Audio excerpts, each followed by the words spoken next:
तो दोस्तों, जैसे कि हमने लास्ट वीडियो में डिस्कस किया था कि आज आपसे मैं ऐसा एक सीक्रेट डिस्कस करने वाला हूँ जो इस मार्केट में शायद ही कोई इस पे बात करता है। और न जाने मुझे ऐसा क्यों लगता है कि रिटेलर से ये छुपाया जाता है। एक्चुअली वो आपके सामने है बट उस पर कोई चर्चा ही नहीं करता, इसलिए आपके वो जहन में जाता ही नहीं है, ऐसा मुझे लगता है। ठीक है, तो वो क्या है समझते हैं।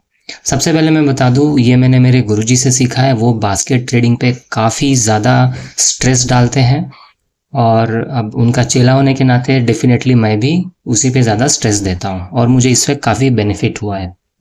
चलिए अभी समझते हैं। सबसे इम्पोर्टेंट दोस्तों, एक बात बताओ ज़रा, मैं कुछ टर्म्स यहाँ पे लिखता हूँ, आप मुझे बस बताना कि ये सही है या गलत है। जैसे हम इन्वेस्टिंग की बात करते हैं, ठीक है, डोंट वरी, इन्वेस्टिंग नहीं पढ़ाने जा रहा हूँ दोस्तों, इन्वेस्टिंग में क्या यहाँ पे नंबर ऑफ स्टॉक्स होते हैं? नंबर ऑफ स्टॉक्स यानी एक स्टॉक्स ना होके वो 20 स्टॉक्स हो सकते हैं, 30 हो सकते हैं, कहीं कहीं तो 80 स्टॉक्स होते हैं, कहीं कहीं 250 स्टॉक्स होते हैं। हाँ, अलग अलग इंडाइसेस के अलग अलग, बहुत लोग अलग अलग कंट्रीज के भी स्टॉक्स लगा के रखते हैं। तो इन्वेस्टिंग में नंबर ऑफ स्टॉक्स होते हैं, ठीक है दोस्तों। आपने ETF भी सुना होगा, है ना, एक्सचेंज ट्रेडेड फंड होता है। जैसे एक एग्जांपल से समझते हैं, जैसे निपॉन का एक निफ्टी 50 बीज है, निफ्टी 50 ETF है, ये एक्चुअली ETF है। क्या ये ETF 50 स्टॉक्स को मिल करके बनाया गया है? यस। तो क्या यहाँ पे भी नंबर ऑफ स्टॉक्स हैं दोस्तों?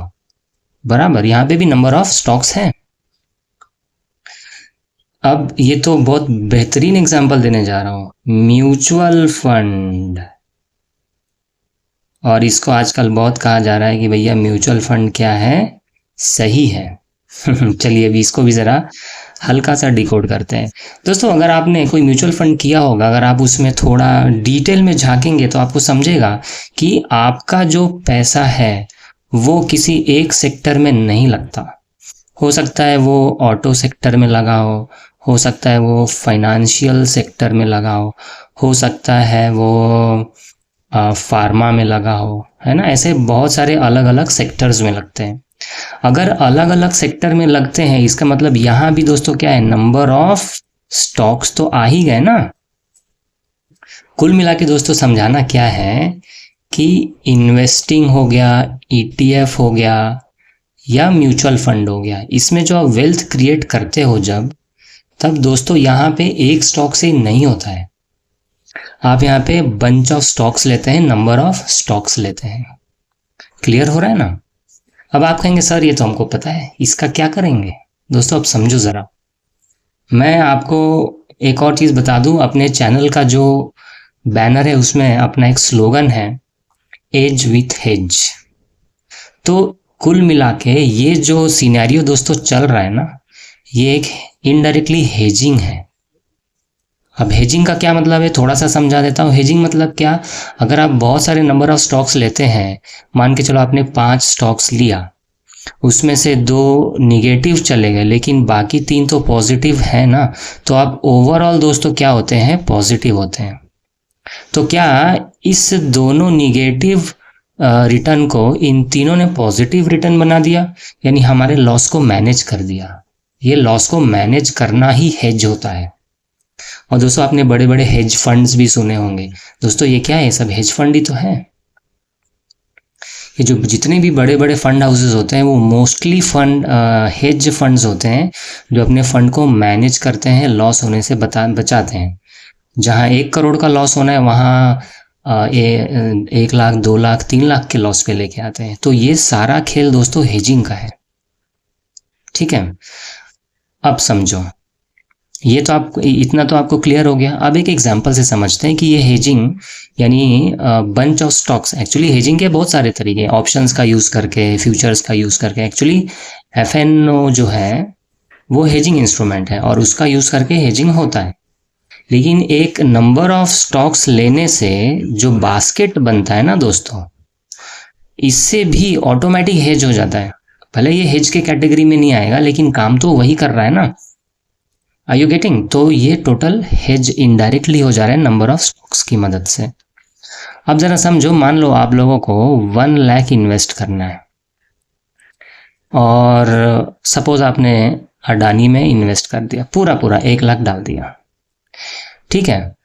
इसके बहुत सारे चांसेस ये भी हैं कि अगर ये ऊपर जाता है तो आपको प्रॉफिट भी बहुत होगा, लेकिन नीचे जाएगा तो दोस्तों लॉस भी तो बहुत होगा ना। बट ये तो बिजनेस नहीं हुआ ना दोस्तों। बिजनेस क्या कहता है, अगर मैं लॉस 100 रुपए का ले रहा हूं तो कम से कम प्रॉफिट 200 का तो लूंगा ना यार। मतलब जो रिस्क रिवॉर्ड है वो 1:2 का है। मतलब इतने का लॉस है तो इससे ज्यादा का तो प्रॉफिट मैं लूंगा ना, यही तो बिजनेस है। अब इसके आगे 1:3 हो जाए, 1:4 हो जाए, वो तो भैया अपने ऊपर है, वो आपकी एनालिसिस पे है। लेकिन बिजनेस तो यही कहता है ना, ये तो भैया बिजनेस नहीं हुआ ना, ये तो वो हो गया, सट्टा हो गया। गया तो ठीक है, नहीं तो राम भरोसे, तो वही हो जाएगा ना। और आपको तो पता है अडानी का क्या क्या चलता है। मतलब ऐसा नहीं कि अडानी का, बहुत सारे स्टॉक्स होते हैं जिसपे कोई भी कार्रवाई लग जाती है। अभी हिंडनबर्ग्स का कुछ लगा था, अडानी भैया कुल मिला के क्या मतलब 50-60% गिरे थे। तो इतने में आप सोचो 1 लाख का कैपिटल, आपका 60,000 का लॉस हो जाएगा सीधे सीधे। तो मुझे बोलना ये है कि अगर ये 1 लाख को मैं 5 स्टॉक्स में डाल देता तो, मतलब हर एक में दो मतलब 20-20 हजार डाल देता तो मेरे पास दोस्तों एक बंच ऑफ स्टॉक्स हो जाएंगे। मतलब ये बास्केट हो जाएगा मेरा। और बास्केट हो गया मतलब ये ऑटोमेटिकली क्या हो गया दोस्तों, हेज हो गया। हेज मतलब जो थोड़ा मोड़ा लॉस होगा वो बाकी के कवर अप करके ओवरऑल प्रॉफिट में ला देंगे। सोचो ना, अगर आपने 2 बंदे हैं, किसी ने 1 लाख सीधे अडानी में डाला है और किसी दूसरे ने ऐसा कुछ किया है, तो यहाँ तो 60,000 का लॉस हो रहा है ना सीधे सीधे। लेकिन हो सकता है कि यहाँ पे अभी मान लो हर एक में 20-20 डाला है, तो 20,000 पे 60% कितना बचा, तो फटाक से निकाल लेते हैं। 20,000 का ये 1% 200 हो गया, और 60 तो 6 2 12 1 2 3, तो 12,000 का लॉस था, बराबर ना। कुल मिला के 12,000 का लॉस था। आप सोचो कहाँ 60,000 का लॉस कहाँ 12,000 के लॉस पे आ गया। और ये जो बाकी के इसमें 4 स्टॉक्स बचते, हो सकता है वो ऊपर चले जाते। तो देखा जाए ओवरऑल वो मैनेज हो जाता ना दोस्तों। बस यही सीक्रेट है। सीक्रेट तभी तक था जब आपको नहीं पता था। तो दोस्तों मैं यही समझाना चाहता हूँ कि ये जो इन्वेस्टिंग का ये जो रूल यूज करते हैं ना, वो हम नॉर्मल ट्रेडिंग में क्यों नहीं यूज कर सकते।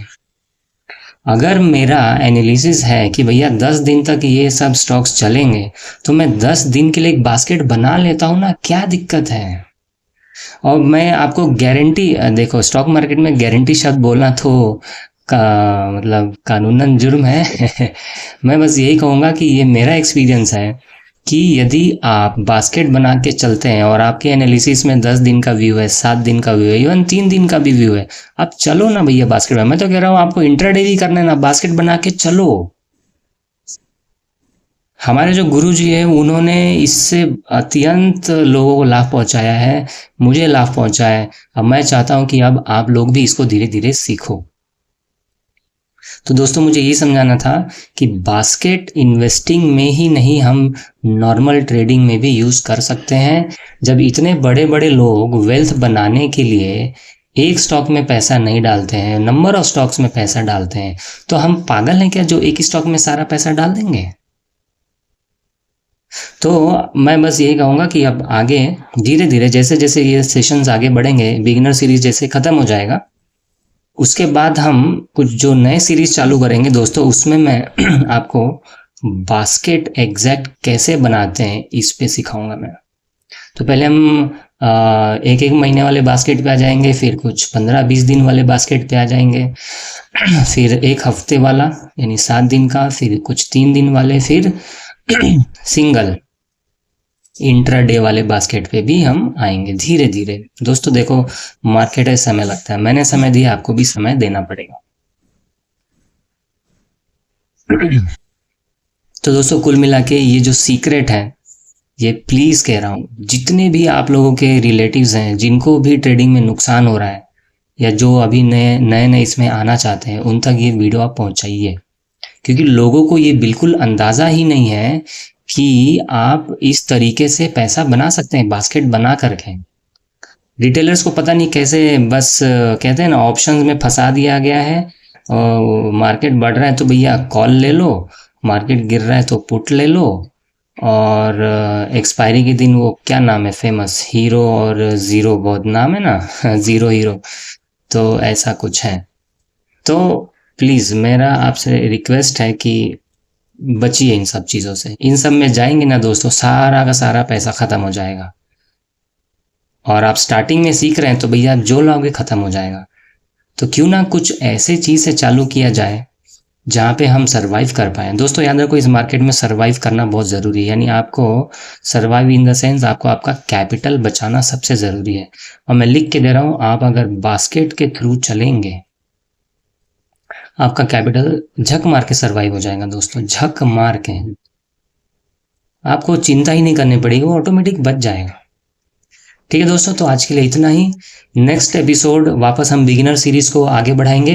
ये सीक्रेट आपको बताना ज़रूरी था। मैं चाहता हूँ मेरे जो सब्सक्राइबर्स हैं उनकी ट्रेडिंग जर्नी खूबसूरत हो, अच्छी हो, वेल्दी हो, बस। ठीक है, थैंक यू सो मच।